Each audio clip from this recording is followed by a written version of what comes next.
व्यक्तित्व का मिट जाना,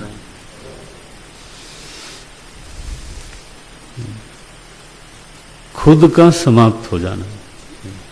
कल हम बोल रहे थे इसी को, खुदी को नष्ट करना।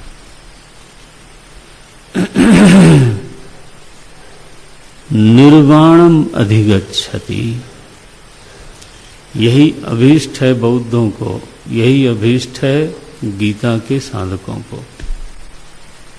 लेकिन निर्वाणम कुत्र, ये प्रश्न आएगा।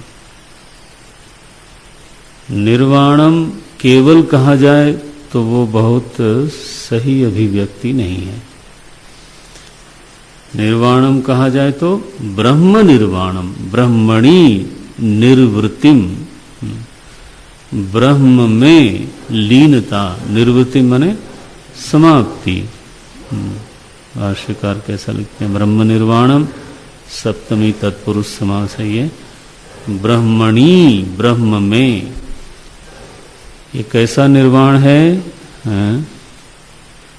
जैसे विशिष्ट ज्योति सामान्य अग्नि अपने स्वरूप में समा गई।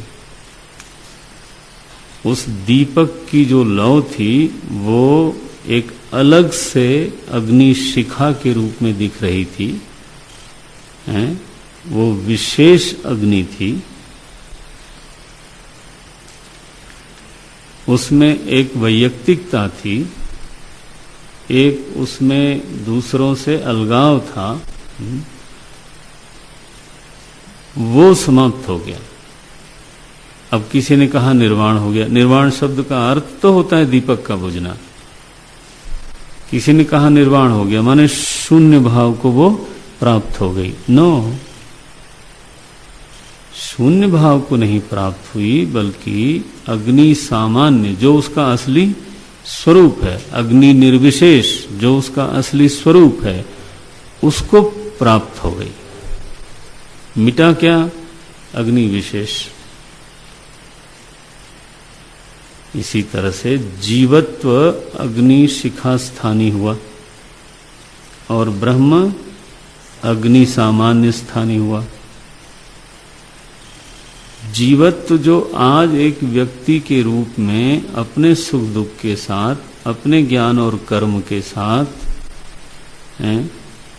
अपनी एक अस्मिता के साथ बना हुआ है, और ऐसा बना हुआ है कि अनादिकाल से बना हुआ है। ऐसा बना हुआ है कि इसका कभी किसी प्रकार से लय होता ही नहीं। देह तो बार बार मर जाता है, लेकिन जिसका वो देह है वो बना रहता है। सैव संसारी, वो तो संसरण कर रहा है।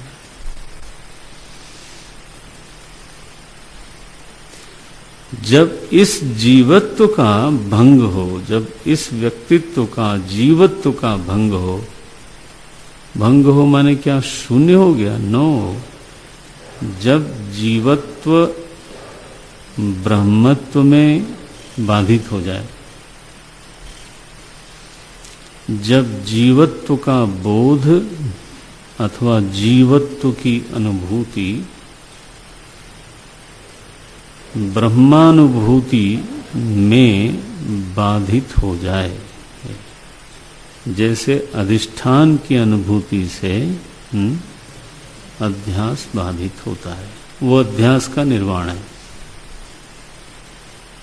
आया?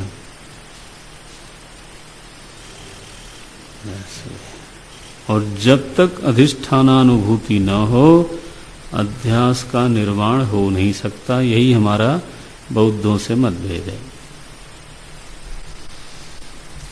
जब तुम्हारे यहां अधिष्ठान ही नहीं है तो निर्वाण का हेतु कौन बनेगा? अध्यास के बाद का हेतु है अधिष्ठान का ज्ञान। यही है। ऐसा कहा जाता है, लोग ऐसा बोलते हैं कि विचार से जो मिथ्या है उसका मिथ्याकरण हो सकता है। ऐसा कुछ लोगों का मत हो सकता है, विचार से। फॉल्सिफिकेशन इज द वे, ऐसा बोलते हैं। लेकिन आकाश की नीलिमा का बात तभी होता है जब पहले आकाश के स्वरूप को समझाया जाए। जब हम आकाश के स्वरूप को समझेंगे और तब कहेंगे कि ये तो संभव ही नहीं है। मृग मरीचिका का बात तब होता है जब रेत का स्वरूप और किरणों का स्वरूप समझाया जाए। वो तो मरीची, मरीची माने हैं, हाँ रश्मियां, वो मरीची ही जलवत प्रतीत होती है, रेत नहीं। हाँ, मरीची ही जलवत प्रतीत होती है। मृग उसके पीछे जाता है, इसलिए उसका नाम पड़ता है मृग मरीचिका। ये शब्द का निर्माण देखो, मृग मरीचिका। भगवान हमारे गोस्वामी जी ने लिखा रजत सीप महभास जिमी जथा भानुकर वारी।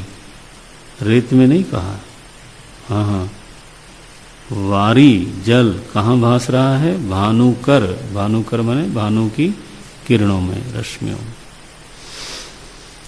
तो जैसे मरीची ही जलवत भासता है, वैसे ही चेतन ही जीववत भास रहा है। ये हाँ? जब इस तरह का अधिष्ठान बोध होवे तब फिर अध्यास का निर्वाण हो जाए। अध्यास में सबसे बड़ा अध्यास क्या है? जीवत्वम। इसलिए भगवान ने नाम लिया कर्तृत्वम। न कर्तृत्वम न कर्माणि। ये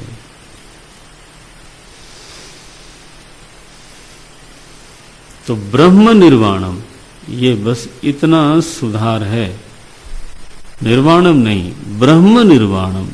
3 बार ब्रह्म निर्वाणम शब्द आया, 24वें श्लोक में, 25वें में, 26वें में, एक साथ लगातार ब्रह्म निर्वाणम, ब्रह्म निर्वाणम है।